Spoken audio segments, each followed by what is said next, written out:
questão da dignidade do embrião humano hoje, ela se tornou um tema atual, né, por, eu acho que 3 novas situações. Porque ao longo da história, desde os últimos 2.500 anos, tem se discutido a dignidade do embrião humano, tem se discutido quando a vida se inicia. Mas no passado, antes do século XX, essa discussão se dava ao redor do aborto. Porque se o aborto do feto animado, não animado, que se falava na história, dos primeiros dias ou posteriormente. Mas no final do século XX, nós vimos surgir novas situações. Uma situação, né, foi a questão dos métodos contraceptivos chamados antinidatórios, né, aquilo que todo mundo conhece como um exemplo deles é o DIU, né, que ele não permite a anidação. Se ele não permite a anidação, ele derruba o embrião, entre aspas, né, desestabiliza o embrião nesse período. Então, se o embrião já tem dignidade, né, se a vida já se iniciou, então esse método vai ser questionado. Uma outra situação do avanço da ciência foi em 1978, quando nós temos a reprodução assistida avançando, e nós temos o primeiro bebê de proveta, assim chamado, a fertilização in vitro, né, fertilização fora do corpo. E a reprodução assistida, até hoje, sistematicamente, ela manipula embriões. Podemos dizer tranquilamente que mais de 10 embriões são manipulados para cada bebê que nasce na reprodução assistida. Então, se o embrião, que é manipulado no 5º, 6º dia, né, descartado muitos deles, novamente vem a pergunta, se esse embrião tem dignidade, a prática da reprodução assistida precisa ser reavaliada. Né? No final do século XX, na década de 1990, surge então a pesquisa com as células-tronco, a descoberta da chamada terapia celular, que possibilitaria uma pesquisa fantástica aí com possibilidades terapêuticas incríveis. E novamente se voltou para o embrião, porque lá no embrião se consegue células-tronco com mais facilidade do que as células-tronco que se encontram nos tecidos adultos. Então podemos usar aquele embrião para a pesquisa? Aí, novamente a pergunta, se o embrião tem dignidade ou não tem dignidade? Então são situações novas que envolvem muitos profissionais e muitos recursos, né, que provocam novamente a questão, a pergunta sobre a dignidade do embrião. Então o nosso livro foca, eu fiz isso junto com 2 alunos que concluíram o mestrado em teologia aqui da PUC. Então é um livro escrito a 3, né, o José Odair Vieira e o padre Evandro de Mello, né? São 2 mestrandos que concluíram o mestrado em teologia. Então os 2 fizeram suas dissertações de mestrado ao redor do assunto. E nós fizemos então um grande apanhado, desde o apanhado histórico, desde o pensamento bíblico, o pensamento no início da história da igreja, ao longo da história da humanidade, o diálogo com, né, como que vai se construindo o diálogo do início da vida com o surgimento da biologia moderna, até uma análise nos nossos dias do discurso dos ministros do Supremo Tribunal quando avaliava a questão, né, da lei de biossegurança, chamado debate sobre células-tronco. Então o livro faz um pouco esse grande apanhado, e acho que a grande conclusão que a gente pode chegar é o seguinte: a igreja ao longo da história sempre defendeu a dignidade da vida, desde o seu início.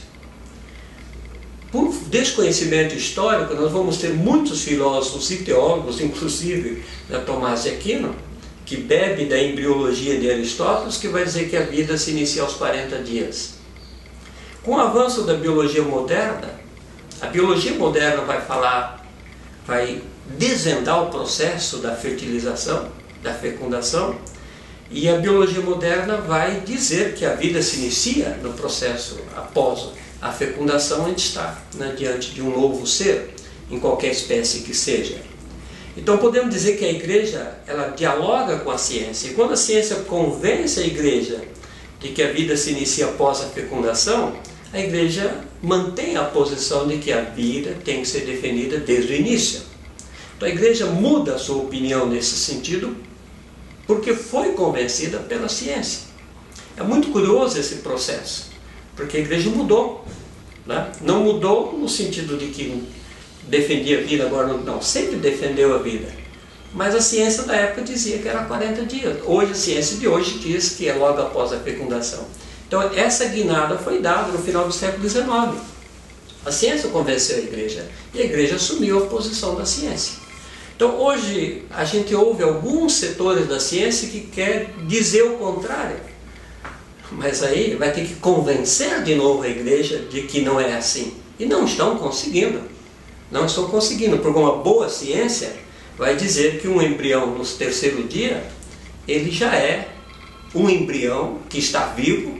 Se não estivesse vivo, teria parado de fazer a clivagem, teria parado de crescer, né? Então ele está vivo, senão estaria morto, e não está morto, está vivo, porque ele tem uma identidade genética, que é a identidade de pertença à espécie.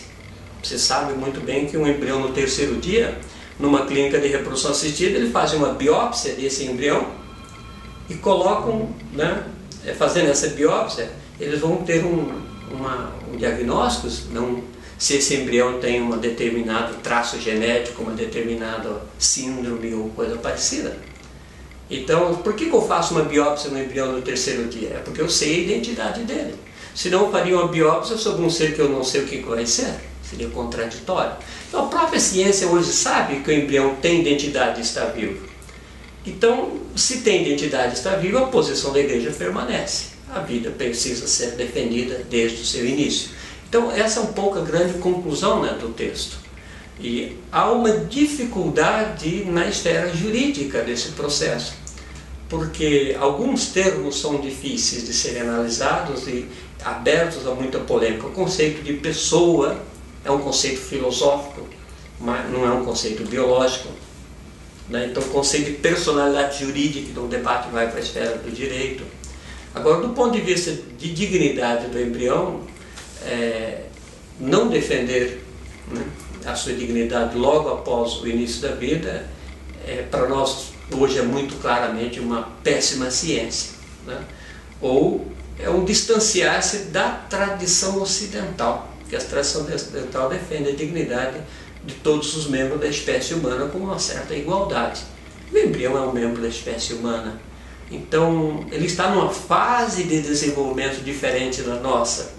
Mas a dignidade não se acrescenta a fases diferentes. A dignidade é a mesma, mais novo, mais velho, mais magro, mais gordo, mais inteligente ou menos inteligente. Quer dizer, uma vez humano, humano e ponto, né? Então é um debate, né, bastante curioso aí.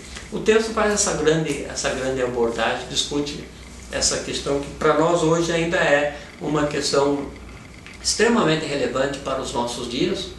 E conforme a gente se posiciona frente a isso, a gente vai dar respostas diferentes, como eu disse, para, né, atividades muito intensas, como a reprodução assistida, né, como pesquisa com células-tronco, como, né, os contraceptivos antinidatórios e como também a questão do aborto. Então, é um tema central aí nessa questão toda.